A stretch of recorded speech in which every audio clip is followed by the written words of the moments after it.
নমস্কাৰ, মই বিপ্ৰদীপ। স্বাগতম জনালোঁ লিটাৰেট ক্লাবৰ মঞ্চলৈ। আজি কাৰেণ্ট এফেয়াৰ্ছৰ আন এটা টপিক লৈ আপোনালোকৰ সন্মুখত উপস্থিত হৈছোঁ। কাৰেণ্ট এফেয়াৰ্ছত আজি ইণ্টাৰনেটত যদি চাই আপোনালোকে নিউজ পেপাৰ যদি এনালাইচিছ কৰে, আপোনালোকে চাব এটা ইছ্যু বৰকৈ চৰ্চা লাভ কৰিছে। এয়া হ'ল ইণ্ডিয়া আৰু নেপালৰ বৰ্ডাৰ টেনশ্যন।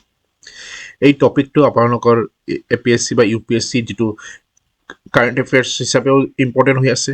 APSC বা UPSC আপুনি জিঅ'গ্ৰাফী যিটো টপিক আছে তাৰ বাবে জিঅ'গ্ৰাফিকেল লোকেশ্যন হিচাপেও এইটো ইম্পৰ্টেণ্ট হৈ আছে। প্লাছ ইণ্টাৰনেশ্যনেল ৰিলেশ্যনৰ কাৰণেও এইটো বৰ ইম্পৰ্টেণ্ট এটা টপিক।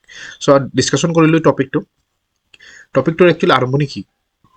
শেহতীয়াকৈ কি হ'লে নেপালে ইণ্ডিয়া আৰু চাইনাৰ ওপৰত এটা আপত্তি প্ৰকাশ কৰিছে। কি লৈ? কৈলাশ মানসৰোবৰ যাত্ৰাটো লৈ। কৈলাশ মানসৰোবৰ যাত্ৰা ভাৰতবৰ্ষৰ ৰিলিজিয়াছলি বৰ ইম্পৰ্টেণ্ট এটা যাত্ৰা, প্ৰতি বছৰে হৈ থাকে। এইবাৰ এই যাত্ৰাটো লিপুলেখ পাছৰ জৰিয়তে কৰা হৈ আছে, যাক লৈ নেপালে আপত্তি দৰ্শন কৰিলে। কি হ'ল? নেপালে এই অঞ্চলটোক নিজৰ বুলি দাবী কৰিছে। আৰু আজি যিটো ভিডিঅ' আমি ডিছকাশ্যন কৰিম তাতে এই তিনিটা কালাপানীৰ লিপুলেখ পাছ আৰু লিম্পিয়াডোৰা এই তিনিটা ঠাই বৰ ইম্পৰ্টেণ্ট এটা ৰোল প্লে কৰিব। তিনিটা ঠাইৰ জিঅ'গ্ৰাফিকেল লোকেশ্যন আৰু এই তিনিটা ঠাইৰ ইম্পৰ্টেঞ্চটো কি ইয়াতো আপুনি চাব। এইটো জিঅ'গ্ৰাফিকেল পাৰ্চপেক্টিভত আপোনাৰ বৰ ইম্পৰ্টেণ্ট এটা টপিক হৈ আছে। চাওক, লিপুলেখটো ইণ্ডিয়াৰ বাবে হিমালয়ান পাছত এটা বৰ ষ্ট্ৰেটেজিকলি বৰ ইম্পৰ্টেণ্ট এটা বস্তু ঠাই হৈ আছে, য'ত নেকি 1960 পৰা ভাৰতবৰ্ষৰ মিলিটাৰী প্ৰেজেঞ্চ আছে। আৰু এই অঞ্চলটোকে নেপালে এতিয়া নিজৰ বুলি ক্লেইম কৰিলে।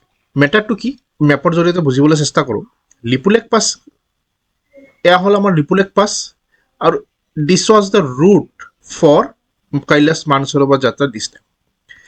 আৰু ইয়াতে কি হয়, এই লিপুলেখ পাছটো actually it is working as a tri junction. Okay, tri junction মানে নেপাল, ইণ্ডিয়া আৰু চাইনা তিনিটাৰে বৰ্ডাৰৰ মাজত এটা ট্ৰাই জাংচন হিল পইণ্ট হিচাপে কাম কৰিছিল, যাৰ কাৰণে এই লিপুলেখ পাছ ভাৰতৰ মিলিটাৰীলি বহুত এটা ইম্পৰ্টেণ্ট লোকেশ্যন।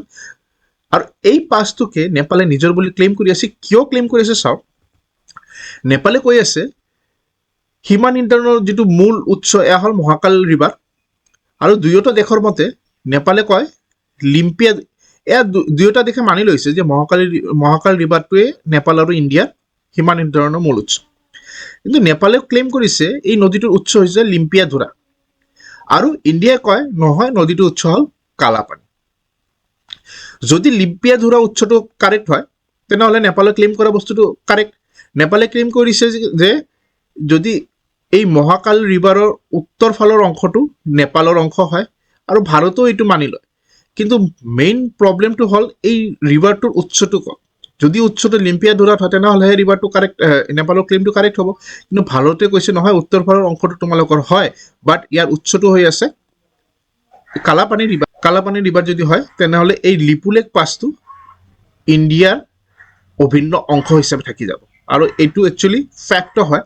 1960 পৰা ইণ্ডিয়াৰ মিলিটাৰী প্ৰেজেঞ্চ এই লিপুলেখ পাছত আছে।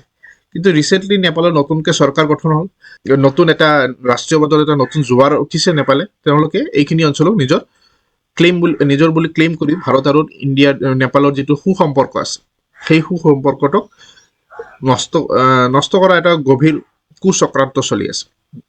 নেপালে কি কৈছে, ট্ৰিটি অফ চাউগলিয়ে কি কয়, লিম্পিয়াধোৰা, লিপুলেখ আৰু কালাপানী সকলো মহাকালী নদীৰ পূৰ্ব অংশ। আৰু ইয়াক লৈ নেপালে কি কৰিছে, 2020 চনত ইয়াক নিজৰ মানচিত্ৰটো প্ৰকাশ কৰিছিল আৰু সংবিধানত অন্তৰ্ভুক্ত কৰিছিল। তেতিয়া নেপালত কমিউনিষ্ট গভৰ্ণমেণ্ট এটা চলি আছিল, আৰু ইয়াৰ ওপৰত চাইনাৰ এটা ইনফ্লুৱেঞ্চ থাকি যায়। আগবাঢ়িছোঁ অলপ লৈ, ভাৰতৰ হিচাপে ইয়াৰ ডিষ্ট্ৰিবিউটি কি আছে। নেপাল নদীটোৰ মূল উৎস হ'ল কালাপানী অঞ্চল। যদি কালাপানী অঞ্চল হৈ থাকে, ভাৰতে আমি কোৱাৰ দৰে এই লিপুলেখ পাছটো ভাৰতবৰ্ষৰ এটা অভিন্ন অংশ হৈ থাকে।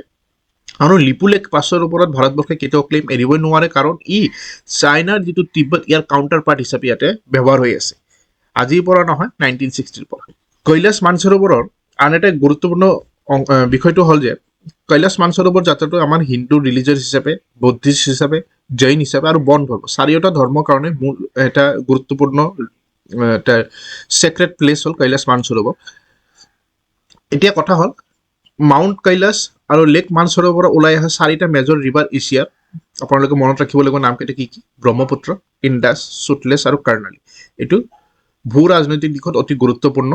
মই ইতিমধ্যে ক'লোঁ, ধৰ্মীয়ভাৱে ই এটা বৰ ইম্পৰ্টেঞ্চ লয় আমাৰ চাৰিওটা ধৰ্মৰ কাৰণে কি হিন্দুইজম বুদ্ধিজিম আৰু জৈনিজিম বৰ্ণৰ কাৰণে এই চাৰিওটা ৰিলিজনৰ এটা গুৰুত্বপূৰ্ণ স্থান হ'ল এই কৈলাশ মানসৰোবৰ গতিকে ভাৰতবৰ্ষে কেতিয়াও এই অঞ্চলটো ক্লেইম নেপালৰ ওপৰত এৰি দিব নোৱাৰে ষ্ট্ৰেটেজিকেলিও মই ক'লো it is working as a tri junction China ভাৰতবৰ্ষৰ উত্তৰাখণ্ডৰ পৰা আৰু নেপালৰ এই বৰ্ডাৰ চেংচন এইটো এজ এ ট্ৰাই জাংচন হিচাপে কাম কৰি আছে ভাৰতবৰ্ষৰ এই হিল পইণ্টটো আৰু এই তিব্বতৰ কাউণ্টাৰ পাৰ্ট হিচাপে ভাৰতবৰ্ষে 1960ৰ পৰা এই অঞ্চলটোক ব্যৱহাৰ কৰি আছে গতিকে ইয়াৰ ওপৰত ক্লেইম এৰি দিয়াৰ কোনো কথাই নাহে কিন্তু যদিও বৰ্তমান নেপাল আৰু ইণ্ডিয়াৰ মাজত ছেক্ৰেটাৰী লেভেলৰ কথা বাৰ্তা ষ্টাৰ্ট হ'ল আশা ৰাখিছোঁ আমি নেপাল আৰু ইণ্ডিয়াৰ যিটো ভাতৃত্ববোধৰ সম্পৰ্ক আজিৰ পৰা নহয় পূৰ্বৰ ইতিহাসৰ কালৰ পৰা চলি আছে culturally we are also' same so' এই সম্পৰ্কটো বজাই থাকিব নেপাল আৰু ইণ্ডিয়াৰ বৰ্ডাৰ টেনশ্যনটো শেষ হৈ যাব সোনকালে আৰু নেপালৰো যিটো